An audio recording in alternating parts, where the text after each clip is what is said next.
Well, Tuesday's hijackings turned airplanes into flying bombs. Perhaps that was the perverted genius of the terrorists. And now a group representing the people who fly those planes is advising its members to take a firm stand.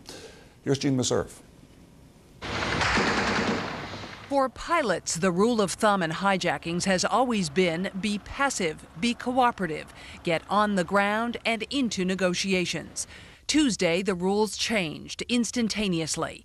Commercial pilot Paul Emmons was in the air. And my co-pilot and I basically looked at each other and said, "You want to fly or fight?" And he had his big steel flashlight, and if anybody came through the door, he was going to go after him, and I was going to get the airplane on the ground. According to the Airline Pilots Association, pilots and flight attendants, the airlines, the FAA, and law enforcement are engaged in an unprecedented cooperative effort to improve aircraft security quickly.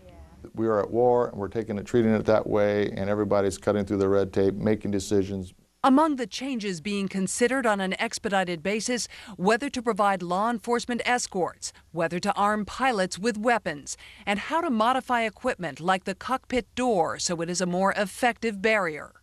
This new door that we want well, I hope by Friday, really by Friday, I want a certification process approved by the FAA and the manufacturer and ALPA, and I believe we can have that, and then on our way to getting that door.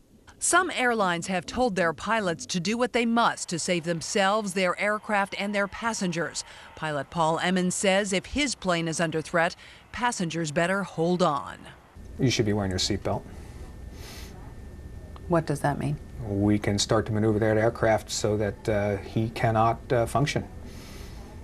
Depressurize? We can depressurize the aircraft, we can throw it around the sky, we can do all sorts of things, and he won't be walking when it's over. Despite the financial distress of the airline industry, the Airline Pilots Association says no security measure is off the table, no matter what the expense. But some aviation watchdogs are critical. They say the problems and the solutions were known long ago, and they ask, why are we seeing corrections so late? Too late. Gene Meserve, CNN, Washington.